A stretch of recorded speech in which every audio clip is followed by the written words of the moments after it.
Hello and welcome back to the Inner Sanctum's YouTube channel. Today we're going to be doing the season preview for the Fremantle Dockers for the 2023 season. I'm your host Jackson Bertoli, and today I'm with Maddie Irwin and Hamish Spencer. If you guys want to say hello. Hey everyone. Here we go.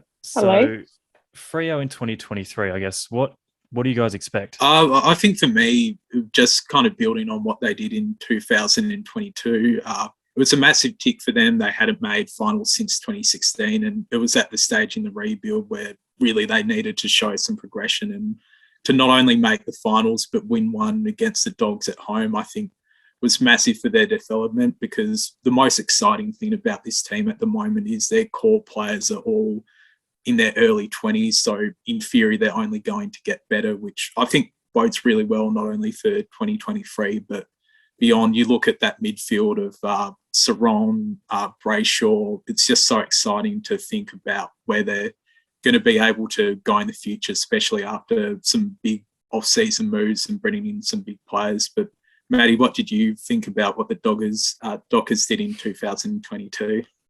Yeah. I think they're obviously a really exciting team from that first game where they obviously got over the line against the Crows throughout the season, obviously to making finals and getting that far. I think they've got a lot to build on. But I also think with a lot of shifts throughout the team this season coming up, it'll be very interesting to see how quickly they gel and how well they go together. I think that's a great segue there. We just talk about the movement, so we'll go from the ins. We'll go straight into the ins and outs. There's a few changes in there. I guess. I guess they brought in Luke Jackson was a big thing. Two first round draft picks. They traded a lot for him in a big 3-team trade. What do you think he brings to the team, Maddie?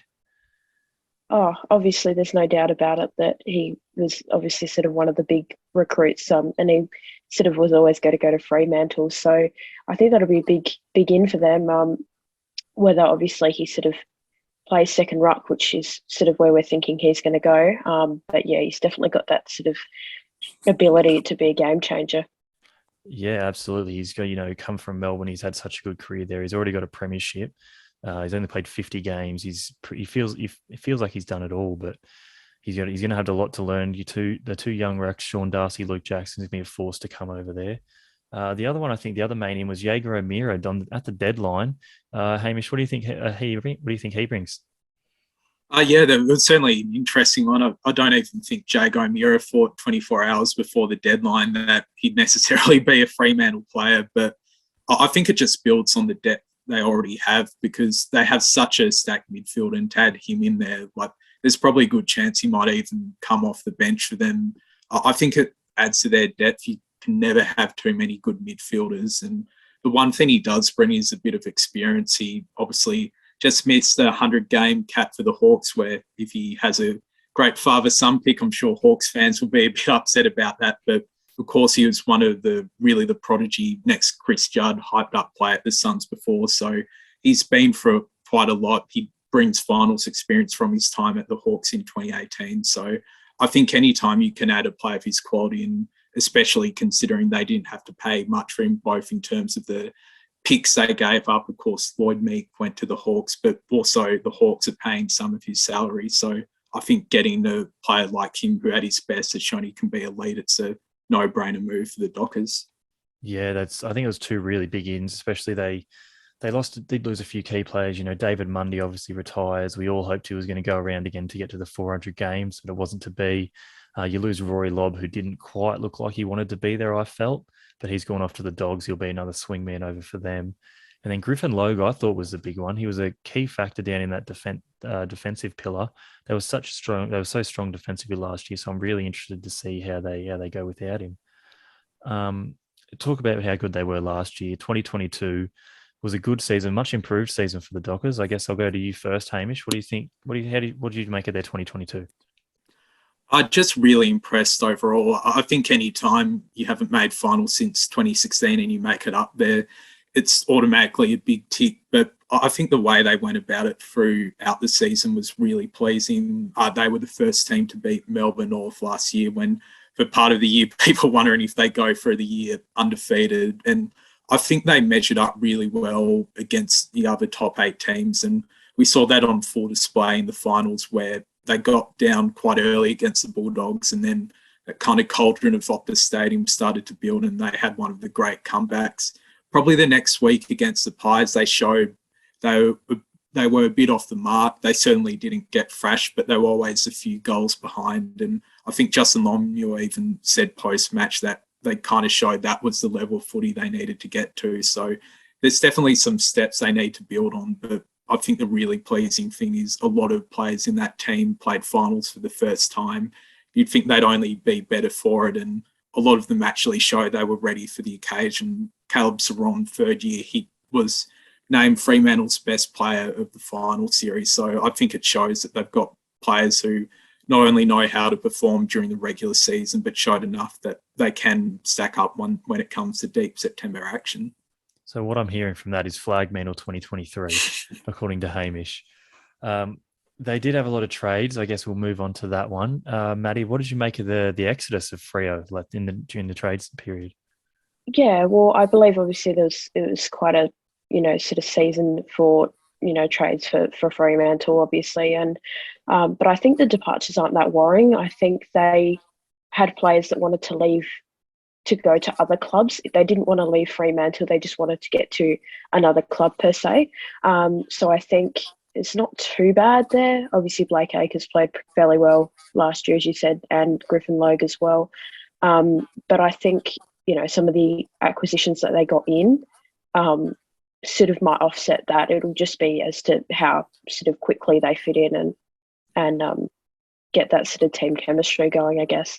Yeah, absolutely. So, yeah, like we said, they obviously lost Blake Acres to Carlton now to fill that wing role. Griffin Logue, Darcy Tucker, both to go play under Clarko. Rory Lobb wanted to get to the Western Bulldogs, and then you got Mundy who retired, and they had a couple of delistes. To get in Luke Jackson and Jaeger O'Meara, and then also Josh Corbett as a young key forward, I think is a major get for them.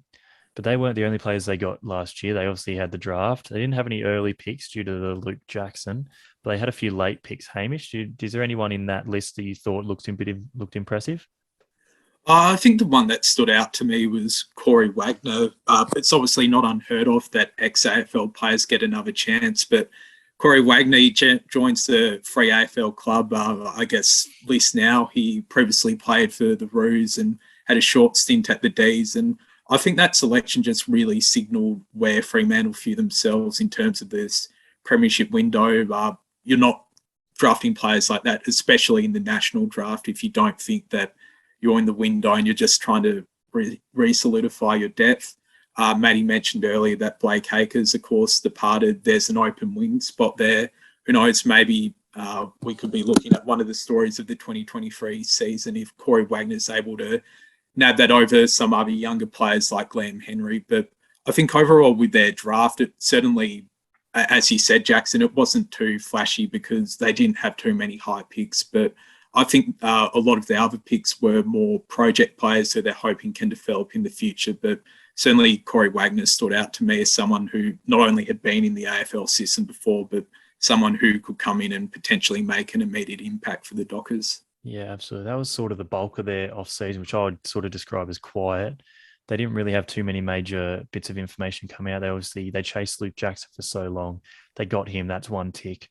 They needed a re-signing. They got Caleb Sarong locked in for another 4 years through to 2027, I believe. He is probably one of the big things at the moment because as of the time of recording, there's been no decision made on the captaincy yet. So I guess one thing I want to ask you guys is who would you choose to be the captain? Would you go Caleb Sarong or Andy Brayshaw there? Or would you go co-captaincy between the two of them? I'm leaning towards Andy Brayshaw just purely based on having a bit more experience at the level, but I think you couldn't go wrong even if you went with co-captains in that instance as well. Yeah. Hamish, what about you? Yeah, I tend to agree. I think for me, he'd be my top choice. Like to fly the flag for Alex Pearce, good Tassie man, but probably a bit too injury prone to be given that responsibility. But I think Andy Brayshaw has clearly shown that what level of play can be. He was almost a Brownlow medalist last year. I don't think the kind of role of captaincy would be too big for him. And I think it could also be good for Nat Fyfe after an injury-plagued season, just to kind of have that responsibility taken off his shoulders as he looks to kind of rebound and hopefully have a big 2023. Yeah, I agree. Although I agree to an extent. I'm going to be in the minority here. I like Caleb Sarong. I just think he's a little in and under guy. Whenever there's a scrap, he's in there. He's the kind of guy that flies the flag for the jumper. And I feel like just to me, that's just that screams captaincy. But you mentioned Nat Fife. I guess he's our last real topic before we go into some quick fire questions. Did have an injury plagued season, but I'll go straight to you, Hamish. Where does his best position this year? I think it's forward and really on two counts. I think one, the inside midfield spots are probably already taken. You look at the depth they have. I think Sarong and Brayshaw, they've got those spots locked down. And then you look at some of Fremantle's issues. Probably the one real weakness they had last year was their forward line, and especially after losing Rory Lobb, their leading goal kicker, they need a bit more presence in there. And the beauty of what we've seen of Nat Fife over the years is he can play as a genuine key forward. His marking ability is as good as anyone in the competition. He can just leap into packs and sit on heads. And I definitely wouldn't completely cut him out of the midfield rotation. I think he's a great break glass in case of emergency. If for some reason you're getting a bit of a toweling in there, like what a luxury that would be to just be able to send in a two-time Brownlow medalist to try and change the flow of things. But I think not only for him, but the good of the team, he needs to play a bit more forward, and hopefully he can kind of correct some of the goal kicking issues he's had in the past, because he has been wayward at times. But He certainly has been. But I think if he gets fit and can get those goal kicking issues fixed, he could be a real weapon for what they try and do this year. Yeah, I tend to agree. Maddie, do you have any thoughts on where you think he should fit in this season? Yeah, I tend to agree. He's that real, as you said, he's that real sort of weapon where you can use him in both spots. But for me, he's more needed in the forward line, considering last year. And as you said, the changes they've had in the team, I think the inside mids are going to be stacked. And I think he's probably better utilised down forward. Yeah, absolutely. Well, that wraps up sort of, our main discussion about the Fremantle Dockers and what we expect from the next season. So we'll go into our little rapid fire questions. I'll just ask a question. I'll go one for one. And I guess not sort of a one sentence answer, but just sort of we'll really get through it and just give me what you think, because they're just going to be nice and easy. I'll start with you, Hamish. How would you judge their preseason? I think it's been more of the same. They made a lot of their moves in the trade period, but I think what's been exciting is just looking at the midfield balance we've seen at Match Sim, that kind of the two teams they put against each other arguably could be a lot of teams starting midfields, Jackson, Darcy going at each other. So I think just kind of more improvement on what they've done in the past, with a big emphasis on just that midfield depth they've been able to build up. Very good. I think it was definitely quiet, and it was quiet without being quiet. I think they had a lot of moves, but they did them quietly and quickly. For the fantasy and super coach nuts out there, Maddie, who's the one must pick from the Purple Army this year? Yeah, well, you can't go past Sandy Brayshaw. Obviously, he's usually sort of one of the ones you sort of debate whether you pick him in your midfield for sure. And then there's also Luke Ryan, usually in defence, and obviously Jordan Clark is sort of getting on down there as well. Sort of, I think he was averaging about 80 for the season that he played. So being a young player, he might sort of solidify his spot and solidify his form a bit. And then obviously Darcy in the rucks, not really sure what's going to happen with the Melbourne ruck situation. So he might be a good second ruck. Yeah, absolutely. I loved all of that.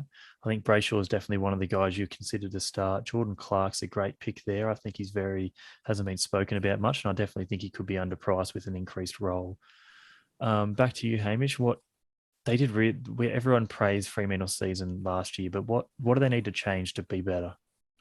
I think trying to implement a more attacking brand of footy, and might sound a bit cliche, because I think ever since Ross Lyon was the coach there's been a lot of talk about just their ability up forward. But I do think they made gains last season. At times when they were required to, they showed they could score really quickly. They came from behind against Melbourne during the season in the Bulldogs in that elimination final we've talked about. But I think just trying to implement a bit more of an attacking brand of footy. Obviously, what you'd want to see as a result of that is more goals. I believe they were ranked 12th for points for last year. So while not down the bottom of the league, for a team that's trying to win a premiership, it's something they'd like to improve on. So hopefully the loss of Rory Lobb isn't too bad, and they're just able to kind of build on that Mosquito fleet they've established with some really good young small forwards, and also just hopefully Tabernar can come back healthy. And as we talked about, Nat Fife hopefully also has a big year. Yeah, absolutely. Now, I think you've both got an answer for this one. Everyone loves, the must-watch games. What is your guys' must-watch game for 2023? Maddie, I'll start with you. It's got to be the Derby. Obviously, me being a South Australian, there's a couple of, must-watch games, and it's always the rivalries. And I think it just always gets the best out in both teams, no matter, where they are on the ladder. And I think Fremantle have got a real chance of kind of beating up on West Coast, depending on how they're going this year. So I think that'll be really, really exciting. Yeah, the Freo sort of deserve a chance to beat up on West Coast a little bit after losing so many straight, don't they? Yeah. Hamish, what about you? I think the big one is when we get to the middle of the year, they have quite a tough fixture, and they've got a really difficult back-to-back situation in round 10 and 11 where they play the two grand finalists from last year. So first up, they've got the Swans, which we saw how good they were last year. That's going to be really tough at the SCG. And then they play Geelong. And while that is at Optus, we know with the strength of the Cats that they're always going to be really hard to go against. They had one of the tougher fixtures when the draw was released. And I think if they do want to prove their credentials as potentially a premiership team, it's important to put in good performances there and show that they can hang around with some of the best teams in the league. Yeah, very good. We'll have two more questions, one for each of you. They'll sort of tie in together, though. Maddie, where do you... so we might have three questions, sorry. Maddie, where do you think... What's the minimum expectation? What do they need to do this year? What's their flaw? I think that they finished fifth last season. So I think fifth or sixth, thereabouts. I think, your top four sort of solidified very similar to last season. So I think they'll, with, maybe some time to sort of get the team chemistry going. And as I said, a lot of those cogs that have come in are quite important to the way they're going to play. I think if they can sort of get a couple of wins early, I think that'll go a long way to them sort of finishing about fifth or sixth. Yeah, absolutely. And then Hamish, where will they finish on the ladder? What's their final position going to be? I'm thinking 6 on the ladder, which might sound a bit weird. We've talked up how much growth there is, and we've got them pegged to finish in the same position. But I think it's important to acknowledge just how many good teams there are across the league. It's hard to see the Swans and Geelong dropping from where they were last year. I think Brisbane and Richmond are two really big chances to move into that top 4 spot, which all of a sudden that eliminates, a qualifying final in the first week. And just some of the teams around them, you've got Collingwood, who you think would be able to push for finals again. So I think 6th position is a fair spot. Might dampen the hopes for Fremantle 2023. But I think as Maddie touched on, they really do want to try and get a home final, because we know how big a supporter base they have and just how much of a weapon it is to play at that home ground at Optus Stadium. Very nice. Hamish, I'll go back to you because I did miss a question before. I know there's one player you're very keen on this year. Who's having the breakout this year? Whose year is it in 2023? I think it's the second-year player, Jai Miss. He was kind of put on the big stage last year. He only played 3 games after being taken in the first round of the prior draft, but 2 of those games were finals. It just showed how much faith the Fremantle coaching staff had in him, that after a big injury layoff, they just put him in the flyer for elimination final, and he stood up under pressure. He kicked 2 goals against the Bulldogs. Next week against Collingwood, while he wasn't able to get a major, he was certainly one of the more impressive players out of that game, which as a third gamer playing in front of the Pies supporter base at the MCG, you take that as a massive tick. And all reports, he's having a really good pre-season, and I think there's a spot for him in that side. We talked about some of their forward issues and losing Rory Lobb. So I think even though he's only a second-year player, and we know that the key forwards do often take a little time to develop, I think there is a role for him in that team. And I guess, limited kind of vision we've had so far, he certainly looks like he can be a player at the level. So hopefully he's able to not only be a really good player for them in the future, but also make an impact in 2023 to kind of help the Fremantle cause. Perfect. I'm looking forward to it. I guess he'll be my pick for the Coleman this year then after that. I guess, well, that wraps up everything we're going to talk about today. This has been the Fremantle 2023 season preview. I'd like to thank Hamish and Maddie both for joining me today. This has been another video at the Inner Sanctum's YouTube channel. Please subscribe, like the video, and we'll see you next time. Thank you, everyone.